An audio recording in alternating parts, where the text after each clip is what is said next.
welcome to the Mostly AI Smart Pod. We're from the editors of AI Impact Smart Brief. I'm Susan Rush, and along with my co-hosts, Michael Domingo and Victoria Martinez, we'll be talking about AI taking on creative and the media today. We have a fascinating interview with AI expert Tim Ringel of Meet the People. First, let's get into it and talk about last week in AI. All right. I got a couple of picks for my first two honorable mentions in last week with AI. First is contentious. It was basically a contentious week for Fable and Mythos. And as that was being bandied about by the government, basically the representatives and a couple of people from other organizations that are competing with Anthropic, they were basically telling people, hey, Chinese governments also, got their eyes on. In fact, Susan will be talking about this later on. That there are competing technologies, and they are basically catching up or even overtaking us. So it behooves the U.S. government to basically keep Fable and Mythos in some way operating in the public domain. And that was a big key story. But I'll leave that to Susan to talk about later. My other honorable mention is Meta's plans to sell its excess compute capacity, which I wrote about in Thursday's AI Impact. My favorite story, though, from last week is from The Atlantic on the return of hacker houses. And that's a hat tip to Victoria Martinez, who pointed that out to me. These are basically communal living spaces where there is potential for new tech to be incubated. It's basically putting like-minded coders together who will grind away writing code toward a goal for great things, like the next great thing to talk about in AI, of course, and who's going to be the next coder billionaire. I'd say it's like the garage startups from that basically helped Apple and Microsoft become these big, giant tech companies and what came after. But if you want a modern day equivalent, how about Summer House? I don't know if you've heard that, but that's the reality show, which is basically watching young people hook up. But instead, it's a house full of programmers hooking up for startup potential rather than potential romantic hookups. Well, maybe there's that too, right? It's interesting to see how tech entrepreneurship has evolved, but really it's kind of like the same old, right? I find it funny that hackers can't help but live up to the stereotype of the hacker person. Smart ass, awkward, like a pre-adult boy who hasn't figured out Axe body spray yet, or females. Kind of like a pre-Microsoft Bill Gates. So basically, I think the writer nailed it. And that's it for me. What's on your mind from last week?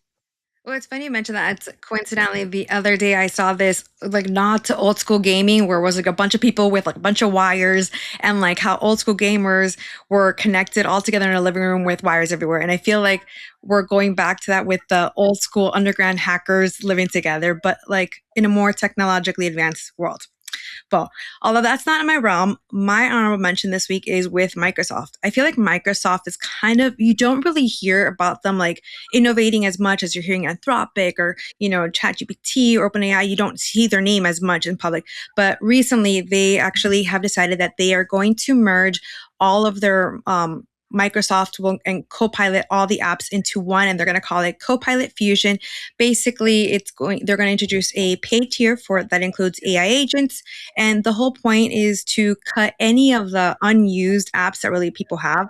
What they realized was that 4.5% of people who actually purchase Microsoft 365, only 20% of 30% of them are actually using Microsoft Copilot. So by putting everything together and unifying it, they are going to hopefully boost productivity and efficiency across the board for people who get the service and hopefully attract more users as well.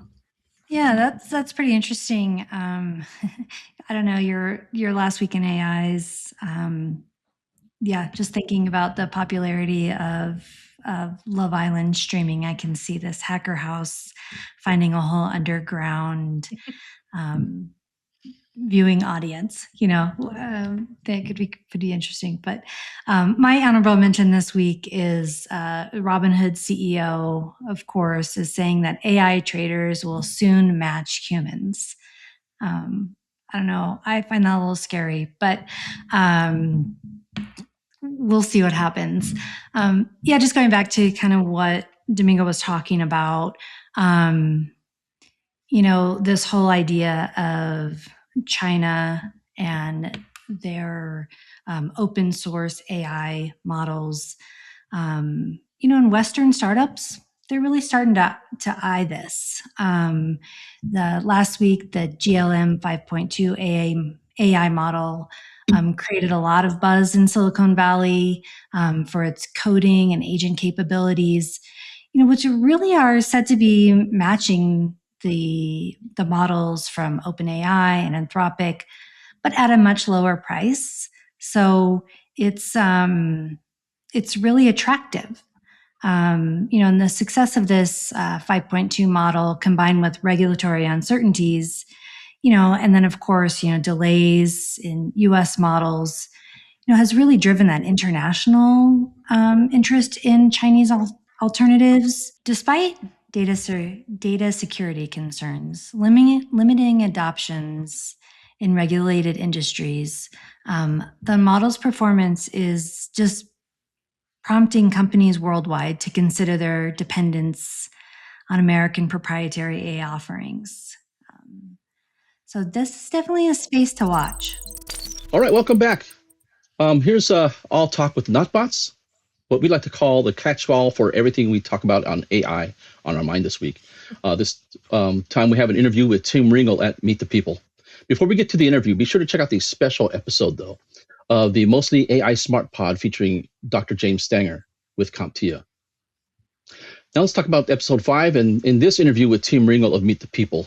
Tim's passions lie in the advertising agency, and since 2021, he's been running Meet the People, LLC, an advertising platform built from $150 million plus raised from private equity. Now he's grown that to about 800 people, working for brands like Google, Moet Hennessy, IBM, and among others. In this interview, we talked all things AI in the creative and media space. Tim offered his insights on a range of topics where AI is impacting marketing, data privacy, creative processes, the disruption of AI-driven content creation, and more. We ended up cutting about 45 minutes from that conversation. So here's just a portion of that interview. No, usually not. I'm not. So it's very important to discuss what AI actually means. It is it's very popular that in boardrooms and in the stock market, people talk about sacking and how do you say, slashing people because AI is going to do it better and faster. I think that's 90% bullshit, if I'm honest about it. I believe that we have reskilled some people because we had to. When you have 30 copywriters, you just don't need 30 copywriters to do the work. But we have around 850 people today. We are growing every month in terms of headcount. We're not reducing headcount. Yes, we need slightly different skills sometimes, of course, absolutely. But the point is that now you can grow much faster with the same people. It's not about reducing people. You can grow more with the same people or more people. Meaning, so what I try to teach my board is don't look at it as, have we cut 10% of our staff just because we can? Look at it, what's the per employee revenue growth and the per employee profit growth? And if that is going up, we're doing everything right. Okay. All right. Let's talk about, some of the stuff that's going in the technology, since that's what we're talking about. Mostly AI Smart Pod is focused on. I want to talk about how you use technology and meet the people. Specifically, how do you? You were talking about a little bit about sovereignty and the differences between the U.S. and Europe. Are there any assurances regarding the data that you're using and the types of guardrails that you have? Can you talk to me a little bit about that? Number one, we don't have interest in holding any clear data. That's not in the interest of our company. It makes it very complicated in terms of liability, right? So that's why we ask for access to the CRM of the clients and the GA, for example, Google Analytics. This is all theirs. We don't own the data. We don't own any consumer data or such. What we do is we analyze it and then we draw assumptions to execute against it. But we wouldn't know that Michael Domingo, just bought a Chase credit card and now is shopping for a BMW. Like, we wouldn't know your name. We wouldn't know that stuff, right? That's always sits with the clients. What we do ask the clients is that we would like to build synthetic audiences again, because then we can do whatever we want. Once we take the clear names out and once we anonymize the data, we can play with it endlessly, right? So that's kind of an assurance where even living across multiple companies, multiple touch points from creative content, website, retail, down to media and performance marketing, that we don't actually hold any sensitive information on the customers. Also because we do a lot of pharma work and healthcare work, we just not. It's not, would be. I'm very German with that because I'm from Germany. Yeah. So there's no real, like, you don't have any issues like accidentally exposing data or anything like that. That's no. That's exactly the point. The worst case scenario for a company like us is that we would get hacked and some actual personal information of people got leaked. Like, that's absolutely terrible. No, we don't want any of that information. Yeah. Okay. All right. Question I have here is, inside your own agencies, do you have a line between tasks that should be automated for efficiency and the creative human work? Since you're bringing all these teams together, where's automation and where are the humans in this thing? You have to differentiate by trade a little bit, right? Because people misunderstand advertising is advertising. It's not all the same. So I like to differentiate between creative and media for sure. And then I like to also differentiate between creative, experiential, and media. So in the media space, machine learning and AI has been around for a long time. Machine learning has been around for 15 years, thanks to Google, and Meta has jumped bandwagon around 10 years, right? So use of technology and adoption of technology is kind of forced on anyone in the market by those platforms, no matter what. You don't really have a choice. You can opt out for a year, but eventually they're going to push you into it. It's hardly any choice. So there's really no hiding. Okay. So guardrails come from the platforms, right? And then guardrails also come internally from our own tools. For example, we created our own media mix modeling. That is basically technically a real-time media mix model. It doesn't make sense because the statistical relevance of the data is not enough on a daily basis to media mix model. But we can basically media mix model on a weekly base, monthly base, what formerly a holding company would do every 6 months for like $500,000. We can do pretty much in real time now for nearly $0, right? So that's just the power of AI. So the guardrails here are, we are not uploading any sensitive information into any AI tools. It all has to be anonymized and then mapped back, all the beautiful things you do. So in media, we have dealt with this for 15 years. So I would say I would be surprised if someone, pardon my French, fucks this up. On the creative side, it's slightly different because creative, we're talking about intellectual property. So the creative side is the most so creative content and production are the most exposed when it comes to the new AI wave. Content on the back of production, but production probably the most, where formerly you would say, well, I need a big studio space with 30-foot ceilings and lots of lighting and some professional cameras. You can do most of the content creation today in AI, and you don't need any of the physical infrastructure, right? So that is very disruptive. We don't have any production studios. I consciously didn't buy any agency there because I saw it coming. I knew this would happen because I had an agency years ago that had nearly 30 studios between London and New York. So that is really, really tricky now. So you don't really want to have a production studio. We are now building production studios, physical spaces, but they are AI production studios. They operate very different.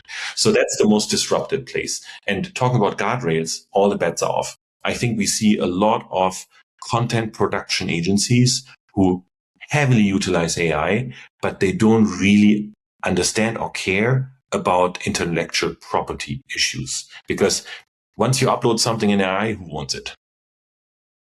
Nobody knows, right? Who actually owns it? Mm-hmm. Like, you can put an idea into AI. You can check with ChatGPT. Is this now your idea? Is their idea? Is a shared idea? There is no precedence yet, really, in terms of what happens with that stuff. So we're going to see a lot of issues coming out of that. So very educated clients told us clearly, IBM, Google, who are our clients. IBM is the inventor of AI with Watson. If you want to talk about public big AI, right? They made very clear that we have restrictions on what we should do and could do with AI and what we can upload and not upload. So we have to adhere to those restrictions, of course. And we do that across all our client suite. So it's all about anonymizing the data, mapping it back. But it's very difficult if you use AI to creatively ID it, right? So again, who owns the storyboard? Who owns the imagery?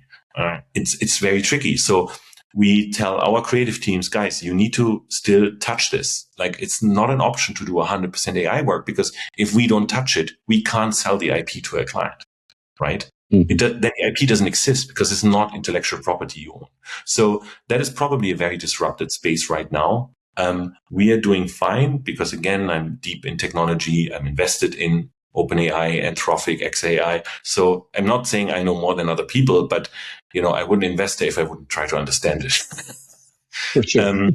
And on the experiential side, and what I call experiential and commerce, we see very different disruption there from AI. We don't really see humans not interacting with humans. Actually, humans want more experiences. They want to engage with brands in physical spaces again. They want to go to concerts. They want to taste the product. They want to feel the product now, right? Before they ordered on Amazon or somewhere else. So we see a big boom actually in experiential and commerce, even in traditional physical commerce.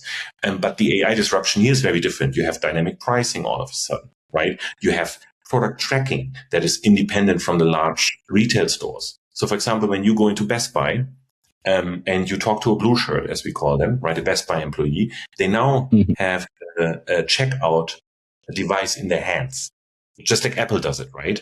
And they do that for a very clear reason, because they want real-time data for their retail media business and whatnot, right? So all of these pieces, they now start talking to each other. I think it's very likely that soon when you walk into a Best Buy and they have bought your Chase credit card data, because Chase monetizes that now. Amex doesn't, but Chase does and others do, and they pride themselves with that on their shareholder calls, right? It's likely you're going to get a different price than someone else. It's going to come, right? And that's what we call dynamic. But it's all going to come from AI. So we see disruption in all of these different aspects. But in the end, I always tell people, I know we're going to talk about people losing jobs. People have to reskill. This is not really new. We went through it in the Industrial Revolution. We went through it with the computer revolution, with the internet revolution, and now it's the AI revolution. We always go through these phases as society. It's more accelerated. It's deeper, right? But in the end, society still goes on. Life still goes on. But you have to re-equip your tool belt. It is not an option not to learn the tools, not to understand what it does, and also think about how you can improve your own work. But I'm getting philosophical here, but it all plays into, when you talk about guardrails, those pieces are very important. And we spend quite some time trying to educate our staff, our employees, our colleagues on how the future is going to look for them and how they can learn with us how to use it. Mm-hmm. Okay. I have a question on the technology you're using. Is there some sort of danger that companies like OpenAI and even Anthropic on high level, maybe even there's some lower level AI companies? What are they going to? They ever encroach on the platform you're building or any of the tools you're building? Or you have to? Is it a matter of like you're going to think in 5 years you're going to have to retool it in some way? I mean, maybe not completely take over, what you're doing. Hey, who knows? You might even be acquired by OpenAI or one of those companies because of the technology build. Who knows? But we're talking. Yeah. So I think I want to make an example everybody relates to, right? Why hasn't Apple launched their own car? The massive industry, everybody would love it, everybody would buy it, but they haven't done it. Why? Because for them, they make so much money with what they do. They like to innovate there. They don't want to be in the car business yet, right? And why? Because economy of scale is hard. And the shareholder story is not going to resonate super well with the shareholders. It's going to resonate really well with consumers, right? But it's not going to resonate well with shareholders. So people make the mistake to assume that OpenAI really wants to do everything. And Sam has made it very clear he doesn't. He's actually pulling back on stuff because he realizes the story doesn't work for shareholders. I can't IPO this company, pride myself to challenge Elon Musk on being the next trillionaire if I try to do everything. So especially with scale, right? Google could have been way more than it is today. And they did well with launching their own operating system, their own phone operating system, their own browser, their own video search engine, or bought it at least, right? So Google diversified very heavily, but still there's so many things that Google could do and they're not doing. So I'm not worried about that. The advertising industry is hard. Sam actually said that by 2030, the majority of ChatGPT's revenue is going to come from advertising, but not because he's doing it, because he's selling attention to consumers or to brands, consumer attention to brands. He's going to go into the same business model, and he's already started this, that Google is in and Meta is in. So it's the opposite. I see a dramatic opportunity for companies like us, because with more players, multiple AI platforms, multiple search platforms, multiple social platforms, all of a sudden, we went from a monopoly, Google and Facebook, and a duopoly, into a very fragmented landscape. And I love it, because we have to explain this landscape. When you have $10 million as a brand, where are you going to put it? And when? And against whom? Yeah. What's the audience? And with more platforms and more options, it became just more interesting. So I don't see this, like when Zuckerberg says, you can just give me your credit card and I'm going to run all your ads, optimize it, sell your products, and, that's it. And you don't need anyone else anymore. Yeah, I don't think so. I also don't have a metaverse account, I have to say. So, they like those headlines very much for their shareholder story, but I just don't see it. The reality when we talk to clients is way more complicated than what the large tech companies think they are. Yeah. All right, Tim. I think that is it for this interview. I thank you for coming along and joining us. Of course, pleasure. Thank you. All right, that was just an excerpt. My full interview with Tim Ringel runs exclusively on the YouTube channel if you want to hear more. In any event, one of the topics that he touched on was ethics, which is not in the excerpt that you heard here. I asked him to chat up someone who we might not know, actually, that we should be paying attention to. And he mentioned a person named Wendell Wallach. He's an ethicist, someone I wasn't familiar with myself. And so I did some research on him. And I discovered he's the author of this book called Moral Machines, Teaching Robots Right and Wrong. And he also did a follow-up book just recently called A Dangerous Master. I haven't read that either, but it's going to be on my reading list because it was fairly interesting. And he talks about the moral challenges of AI and robots. And in the book, he urges creators and users to address the moral and ethical complexities of rapid technological growth brought on by them. I also recently found this opinion piece that ran in the Hartford Courant at the end of June on whether democracy has a place in the world of AI. You can find those links to these books and the article in the description. I was wondering if maybe you guys had any thoughts on that. I definitely are going to be checking out those books. Just thinking about your interview, I really liked how he challenged that boardroom trend of using AI just to downsize staff. Rather than measure AI's success by how many jobs can be cut, he argues that the focus should be on pure per employee revenue growth and per employee profit growth. And, in most corporate conversations, AI is treated like a bottom line tool. But I think, as Tim pointed out, he really argues it should be treated as a top of line tool. I really love this philosophy. True operational efficiency, isn't just about using AI to shrink the workforce, but rather empowering the existing workforce to drive that exponential revenue growth per employee. You liked how he Sorry. No, I was going to chime in on that. It's something that we were discussing. I've actually read this a lot when it comes to marketing and AI marketing. This has actually been a big trend. Like, it's not about replacing, it's more still adding that efficiency and making that be your co-partner. And you still need that human touch, especially when it comes to marketing and AI marketing. You still need that human touch, and you still need that, but it's going to help you deliver better results because it'll be your partner, not take away from the jobs, which is, I think it's great that it's being across industries. We have the same sentimentality. Yeah, Tim was when we were talking, he basically summed it up in 2 words. I don't know if it's 2 words or 1 word, but he, in his most dramatic sense, he said, this whole thing about AI taking jobs is BS. So, anyways, we'll leave it at that, I guess. All right. Up next, Vicky has the 2-minute tech pulse. So this week's 2-minute tech pulse starts with some breakthrough in neuroscience. No, it's not an episode of Grey's Anatomy, but Meta AI just dropped this Brain 2 QWERTY version 2. What it basically does, it translates human thoughts into full text without requiring any surgical neural implant, like a neural link. Basically, volunteers wear external scanner that reads your tiny magnetic brain signals while they think about typing. So it's not even where you're thinking about typing, and that's how it basically collects the data.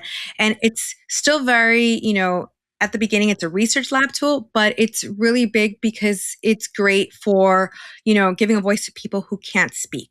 So that's really cool. Next on the list, Anthropic released Claude Sonnet 5. They basically bypassed the minor version drop and just launched Claude Sonnet 5 globally. It's one of their most agentic models yet. It's meant to basically run completely unattended and delivers a high level of intelligence. And they come standard. All the features come standard in their pricing. Last, this is a really great tool, which not as many people know about or talk about as much as I love this. It is a design tool. It's Figma Motion. Basically, they added a functionality where it gives added native animation, and basically you can drop keyframes by talking about it, like make this chart grow with a playful bounce, and the AI will go ahead and automatically add that in, and you can then go ahead and give the CSS code directly to your developers, and it's a one-stop shop. So that's your pulse, your tech pulse this week. I have 2 thoughts on that one. First, I like the idea that you can help people who are disabled. My sister's had a brain injury for the last 30 years. I think Susan knows this. And I wish at times that type of technology was accessible to her. I've seen a lot more research on it. And actually, I know they have a lot more research to do before the technology is viable. In any event, my second is that there's the idea that it's a few steps away. And yeah, kind of repeat what you're saying, Susan, it's a couple of steps away from being able to read your mind. That's scary. And what if you can eventually use these devices to control people? We've all seen that movie, right? It's a trilogy, and it doesn't end well. So that's it. I do think it's, I watch way too many medical shows, but not only that, but I also watch a little bit of too much Discovery. But, thinking of locked-in syndrome, like that would be my biggest fear. And I think that is something that maybe this could be a way to help people with locked-in syndrome and any neurological things that are happening. And I wonder, thinking on a larger scale, how this can impact people with dementia or Alzheimer's, like things like that. So it'll be cool and interesting to see how this, grows. It's a little bit interesting that it's coming from Meta, but hey, gotta come from somewhere. Yeah, and again, all kidding aside, worried about my thoughts being read when I don't want them to be. I think that kind of plays into our AI is scary, right? And we always go to the worst first, but it does seem like this is a technology that could really help a lot of people. So I'm excited to see it advance and get beyond those early stages. I wonder if they'll ever test it on dogs, like where find out what dogs are actually thinking about us. Sign us up right now, because but I'm pretty sure my dog would be telling me off in 1,000 different ways in different languages, because she's bilingual. I've confirmed it. Both of my dogs are bilingual, English and Spanish, but the judgment looks alone, I can only imagine what they're thinking. Right? I'm like, we're good. I don't need you to talk to me. Yeah. Exactly. Maybe it's best if you don't know. But anyway, well, that's our show for today. Thanks for tuning in. If you like this podcast, please give it a like or share it with your friends and colleagues. You can follow us on Apple, Spotify, YouTube, or wherever you get your podcasts. Please don't forget to subscribe to AI Impact Smart Brief. Thanks so much. Bye-bye. The Mostly AI podcast is a production of Smart Brief, a future company.